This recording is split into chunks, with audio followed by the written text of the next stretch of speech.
Hi, welcome to the Full Scoop, where we share with you the secrets to a successful restaurant. Vidal, I want to open a new restaurant. Where do I start? The first thing you need to do to open a restaurant is really think if you are cut to be a restaurant owner. Being a restaurant owner, it's not just thinking of, wow, I have a great recipe for a sauce. Great. I have a great recipe for this fish and chips. It does not work like that. So if my grandma has a great tuna casserole, that doesn't mean I should go and open a new restaurant. No, you shouldn't. You should probably lease, rent, sell that recipe and have a professional open that restaurant or incorporate that recipe into a restaurant. Have you had many clients who actually made that mistake, thinking that good cooks make good restaurateurs? Tons of clients have gone that path. It's not the same thing to create a recipe for your family, 10, 15 people, than to duplicate that recipe for 100 or 200 people. It's completely different. It's not, oh, let me multiply the recipe times 10. It does not work like that. All right.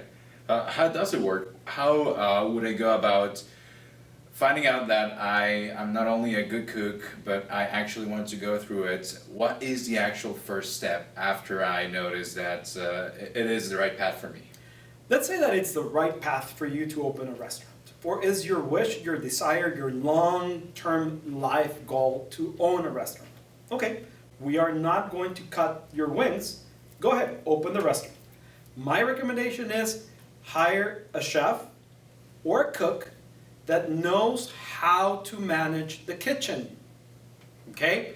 It's not the same thing to manage your home kitchen than a commercial kitchen. Okay? Hire front of the house, which means the dining room.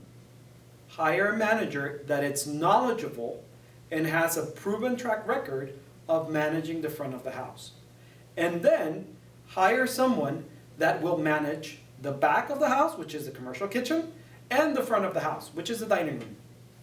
I was actually going to ask that, if you could please explain to us what front and back of the house actually means, so that everyone watching this is able to understand. Well, in the restaurant industry, you have front of the house and back of the house. Front of the house, it's everything that it's in front of the client, the customer, whomever is visiting your restaurant to eat. Okay, that's the front of the house. The dining room, the bar, that's front of the house. Back of the house, it's the kitchen, it's the prep area, the walk-in refrigerator, the walk-in freezer, the dishwashing area, that's the back of the house. So kind of like in front and behind the camera as if we're doing a show. Exactly. All right. What's the main difference between managing, let's say, mom and pop taco shop and full restaurant? It's the same as soon as you open commercial. It does not matter whether you have a food truck, whether you have a small pop-and-shop restaurant, or you have a full-blown on cheesecake factory. It's the same.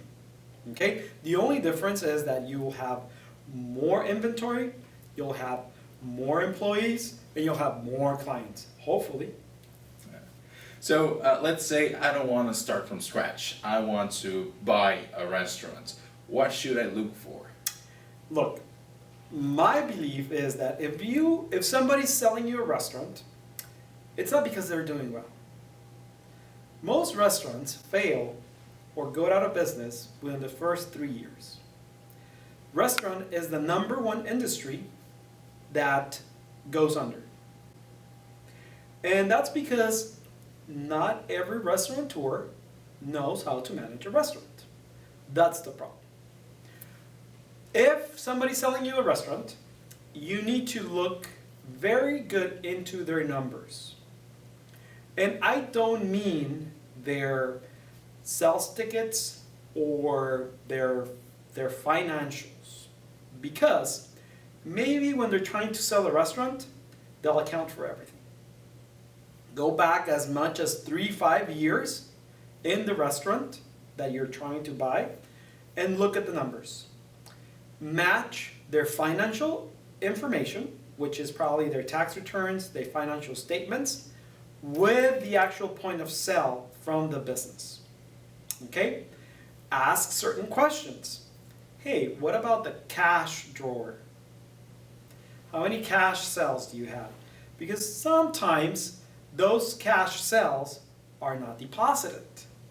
Sometimes that cash is utilized to pay some of your employees, which is not a good practice. Every business, regardless of the industry, whether it's a restaurant, whether it's a law firm, an accounting firm, a digital marketing agency, you must have an exit strategy.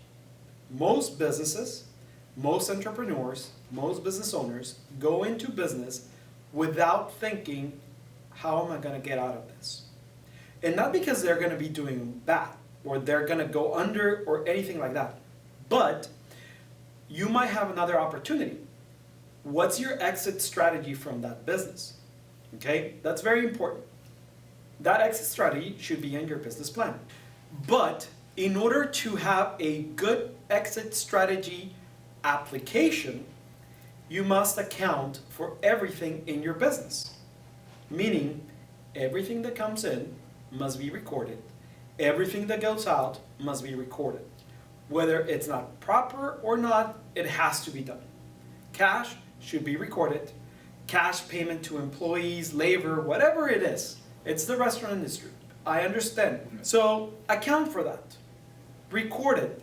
Whether it's deductible or not, that's something else. Whether it's legal or not, that's something else. Don't do anything illegal though, but that's the industry. Sure, I should keep track of everything, and if I'm looking to buy a restaurant, I should ask that they have kept track of everything and see all the records. Ask everything that you think that it might be a relevant for as stupid as you think it could be. Ask anything that you want to know. For example, something stupid that I might look over but is actually important. Cash payroll.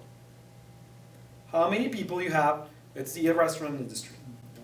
We pretty much know that there's people without green cards or people with other social securities or not social securities that we hire in the restaurant industry.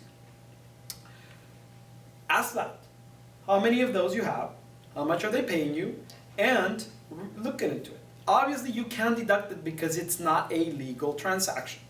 Okay? Don't do anything illegal. So just ask that question. What are your cash cells? We know that some people tend to hide that cash. Well, it doesn't really sound that stupid.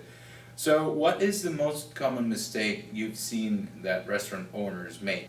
Opening your restaurant because your friends, family tell you that you cook amazingly. That's pretty much the first mistake that most restaurateurs make. And the second, which is very, very important, and I think it's probably worse, is starting your restaurant or opening your restaurant without proper working capital. And I don't mean the capital that you raise to build, equip, and furnish your restaurant. I mean working capital.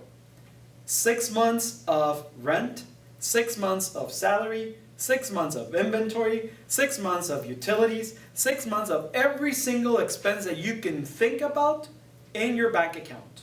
Well, thank you, Vidal.